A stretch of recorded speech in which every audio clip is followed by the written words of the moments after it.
चना का हलवा, बेसन का हलवा, मकई का हलवा, दाल का हलवा, सूजी का हलवा, ले हलवा, धर्म हलवा, ओसराम हलवा, अगनाम हलवा। ये बरात का हलवा कहाँ से आया? सब अल्लाह के नबी के दंदाने मुबारक शहीद हुए थे तब आपने खाया। रात का हलवा कहाँ से आया? बेटा वो सुन्नी के घर से आया। अस्सलाम वालेकुम रहमतुल्लाहि व बरकातुहू। नाज़रीन, मैं हूं आपका दोस्त मौलाना एहसान रजा। बहुत ही अहम और ख़ास वीडियो लेकर फिर से मैं आपकी खिदमत में हाजिर हूं। शब बारात के मौके पर हलवा बनाना नाजायज़ व हराम अमल है। जी हाँ नाज़रीन, ये मैं नहीं कर रहा हूं बल्कि कुछ उलमा का कहना है। वही चीज़ इस वीडियो के जरिए मैं दिखाने और सुनाने वाला हूँ। साथ ही मैं आपको बता दूँ कि हलवे की ईजाद किसने की है।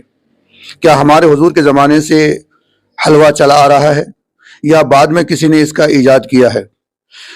और एक सवाल इसमें यह है कि क्या अल्लाह के नबी हज़रत मोहम्मद सल्लल्लाहु अलैहि वसल्लम ने जंग ओहद के मौके पर दंदाने मुबारक शहीद होने के बाद हलवा खाया था या नहीं खाया था? क्या ये हजरत अवैस करनी की सुन्नत है? तो ये तमाम बातों का आज खुलासा मैं करने वाला हूँ इस वीडियो के जरिए से। तो वीडियो बहुत ही दिलचस्प अहम होने वाली है। चलिए हम सब मिलकर पहले वीडियो को देखते हैं, फिर मैं इंशाल्लाह वीडियो के आखिर में चंद मजीद बातें करूँगा।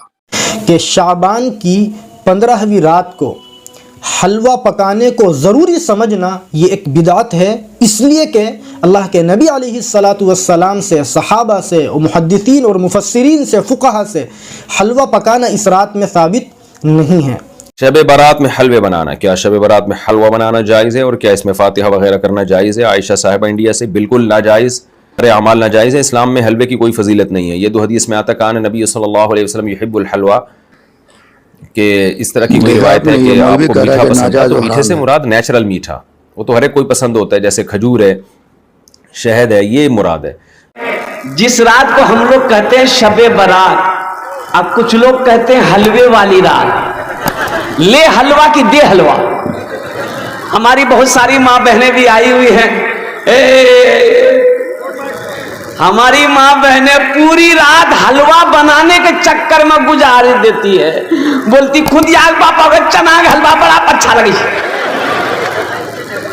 हाँ, खुद यार बाप खूब खाई जी, मुँह हम दान नहीं जी लेकिन खाई जी हलवा खाई जी, यहाँ लग घी दाग बनावे जी। चना का हलवा, बेसन का हलवा, मकई का हलवा, दाल का हलवा, सूजी का हलवा, ले हलवा, धर्म हलवा, ओसराम हलवा, अगनाम हलवा। बताइए भाई, हलवा का कोई तस्करा है?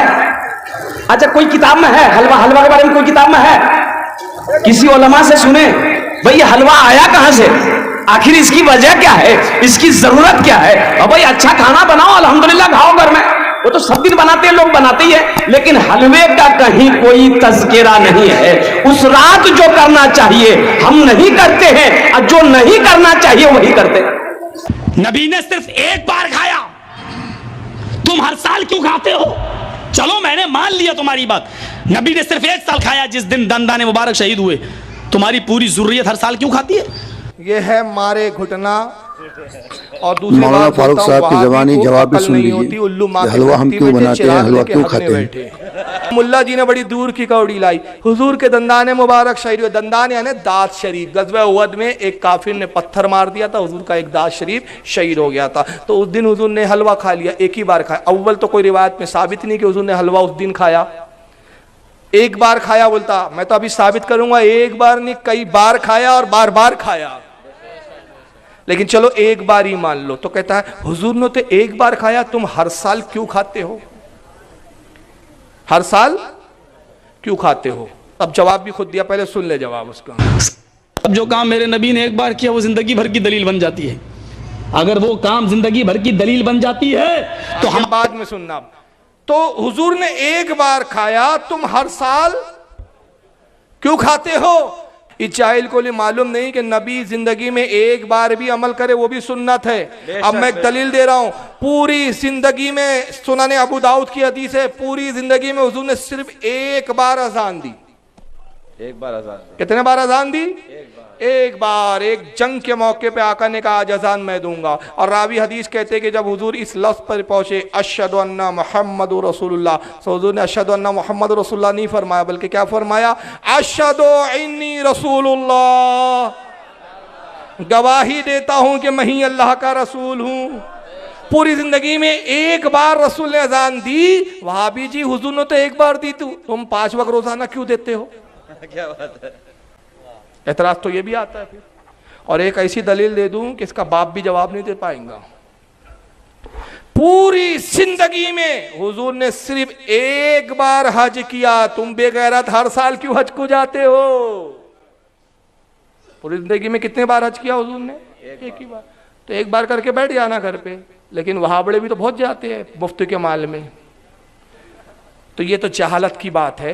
अल्लाह के नबी का कोई भी अमल एक बार भी हुजूर जिंदगी में करे वो सुन्नत बन जाता है। बल्कि इस जाहिल को यही नहीं मालूम कि हदीस की 3 किस्में होती है। कितनी किस्में होती है? 3। एक होती है हदीस कौली, वो भी सुन्नत है। हदीस फेली, वो भी सुन्नत बन जाता है। और तीसरी हदीस तकरीरी या हदीस सुकुती भी बोलते हैं। कौली यह है कि हुजूर कोई बात का हुक्म दे, वो भी सुन्नत है। जैसे हुजूर फरमाए लोगो बैठ कर पानी पिया करो, अब हुजूर ने कह दिया, हुजूर का कहना, अब उस पर आप अमल करेंगे, सुन्नत का सवाब। यह हो गई हदीस कौली। हदीस फेली, हुजूर हुक्म ना दे लेकिन करके दिखाएं। हुजूर कोई काम करें और हमें मालूम हो कि हुजूर ने ये किया, तो वो काम हम भी करेंगे तो वो हमें सुन्नत का सवाब मिलेगा। और हुजूर हदीस तकरीरी या सुकुती किसे कहते हैं? नबी ने वो काम नहीं किया, काम करने वाला सहाबी था, लेकिन हुजूर ने कोई एतराज नहीं किया, रोका नहीं, मना नहीं किया। उस काम को हुजूर ने देखा और खामोशी इख्तियार की, वो काम भी सुन्नत बन जाता है। इसलिए कि हुजूर देख ले और मना ना करे तो इस बात की दलील है कि गोया उस काम से रसूलुल्लाह राजी है। तो अब हुजूर अमल ना भी करे, मना ना फरमाए, ये भी सनद और दलील बन जाता है। तो ये कौन सी दलील लाया कि हुजूर ने एक बार खाया तुम हर साल क्यों खाते? तो हुजूर ने एक बार हज किया तुम हर साल क्यों करते हो? एक बार अजान दी तुम हर बार अजान क्यों देते हो? तो किताब दिखा रहा हूँ, छाप देते हैं, मनुष्य पढ़ते कुछ नहीं है। सुनाने इब्ने माजा देखिए, सुभान अल्लाह सुभान अल्लाह। उसमें बाब क्या कायम किया, आप ही पढ़ लीजिए, इतना तो आप भी पढ़ लोगे। बाब नंबर है 36 और इमाम इब्ने माजा बाब कायम करते अल हलवा। क्या बात है, बाब का नाम ही है हलवा। हलवा। वहाबी का निकल गया जनाजा। यहाँ क्या है बाप का नाम? अल हलवा। हदीस नंबर 3323। अन आयशा क़ालत कान रसूलुल्लाह सल्लल्लाहु अलैहि वसल्लम युहिब्बुल हलवा वल असल। हज़रत आयशा कहती है लोगों, नबी को 2 चीजें खाने में बड़ी पसंद थी, 2 खाने की चीज बड़ी पसंद थी। एक क्या? एक हलवा और दूसरा शहद। सुभान अल्लाह। क्या पसंद था हुजूर को? हलवा। हलवा और तो हलवा इसलिए नहीं पकता कि दंदाने मुबारक शहीद हुए थे, अबे इसलिए पकता है कि रसूल को बहुत पसंद था। शब बारात आने वाली है, तो इसमें सवाल ये है कि आप लोग नई नई चीज़ें ईजाद कर देते हैं। शायद साहिल की मुराद ये है कि हलवा वगैरह जो बनाया जाता है या इस तरह की जो बात की जाती है कि रूहें घर पर आती हैं, तो क्या इसकी हकीकत है? देखिए, ये तो बहरहाल अजीब व गरीब बात है कि नई नई चीज़ ईजाद कर देते हैं। नई बात वो कि जो शरीयत मुतहरा के ख़िलाफ़ हो उसको ईजाद करना तो ज़ाहिर है ये दुरुस्त नहीं है। और ये तो इसके बारे में फ़रमाया कि ये बिदअत ऐसी है कि जो जहन्नम के अंदर है, और ऐसा नया काम कि जो शरीयत मुतहरा के उसूल के मुआफ़िक़ है, उसकी सही मुस्लिम शरीफ के अंदर की हदीस मुबारक है जिसमें नबी पाक सल्लल्लाहु अलैहि वसल्लम ने इजाज़त अता फ़रमाई है कि इस्लाम के अंदर नया काम ईजाद करना बिल्कुल दुरुस्त है, लेकिन ज़ाहिर है कि वो शरीयत मुतहरा के ऐन मुआफ़िक़ होना चाहिए।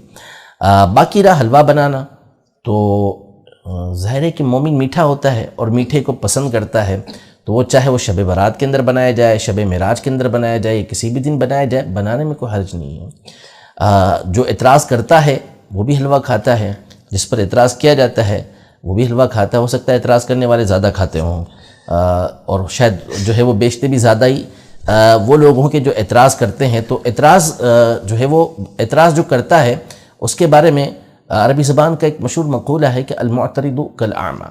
जो एतराज़ करने वाला होता है वो नाबीना की तरह होता है, अंधे की तरह होता है, उसको बस एतराज़ करना मकसूद होता है।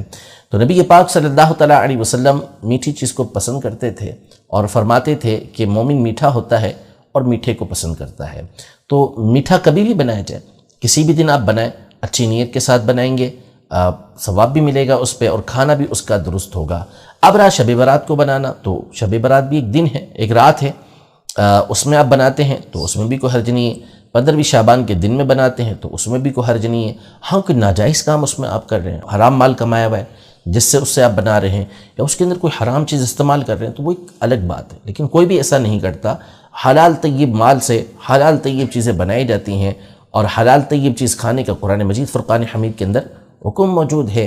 باقی یہ رہا کہ پہلوں نے نہیں کیا اب آپ کرتے ہیں، تو بہت ساری چیزیں ہیں، شادی میں مختلف قسم کے کھانے بنائے جاتے ہیں، پہلوں نے کبھی ایسے نہیں بنائے۔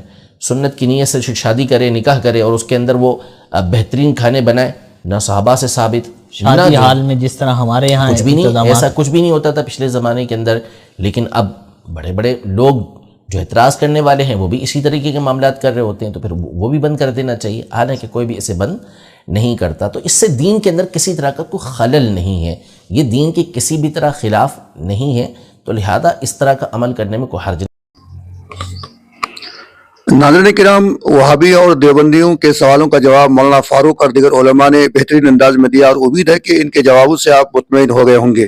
میں یہاں ایک دو باتوں کا اضافہ کر دیتا ہوں۔ وہ اضافہ یہ کہ ہماری ماں بہنیں یا کوئی بھی شخص اگر یہ سمجھتا ہے کہ شب برات کے موقع پہ ہی صرف حلوہ بنانی چاہیے، باقی ایام میں، باقی راتوں میں حلوہ بنا کر فاتحہ نہیں دینی چاہیے، تو یہ سراسر غلط ہے۔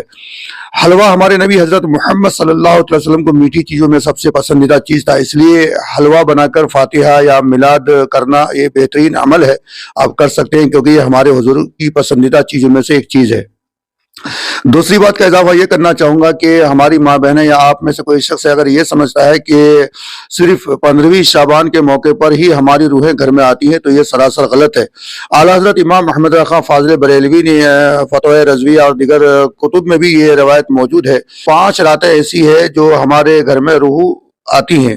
وہ 5 راتیں کون سی ہے؟ عید کی رات، بقرعید کی رات، 10 محرم، شب برات اور شب قدر۔ یہ 5 راتیں ایسی ہے جس میں ہماری روحیں گھر میں آتی ہیں۔ تو شب برات کے موقع پر آپ قرآن خوانی کروا کے، فاتحہ دلا کے اپنے مرحومین کے نام پہ ایصال ثواب تو کر دیتی ہیں، لیکن آپ کو یہ چاہیے کہ یہ 5 راتیں جو ہے، یہ 5 راتوں میں ان کے نام پہ کچھ نہ کچھ آپ ایصال ثواب کرتے رہیں، پڑھ کے ہو یا کچھ کھانا وغیرہ بنا کر غریبوں کو کھلا کر کے ہو۔ تو یہ 5 راتیں ایسی ہے جس میں ہماری روحیں گھر میں آتی ہیں۔ یہ 5 راتوں میں بالخصوص مردوں کو ایصال ثواب کرنے کا اہتمام کرنی چاہیے۔ اللہ ہم سب کو عمل کی توفیق عطا فرمائے، سمجھنے کی توفیق عطا فرمائے۔ دیجیے اپنے دوست مولانا احسان کو اجازت۔ السلام علیکم۔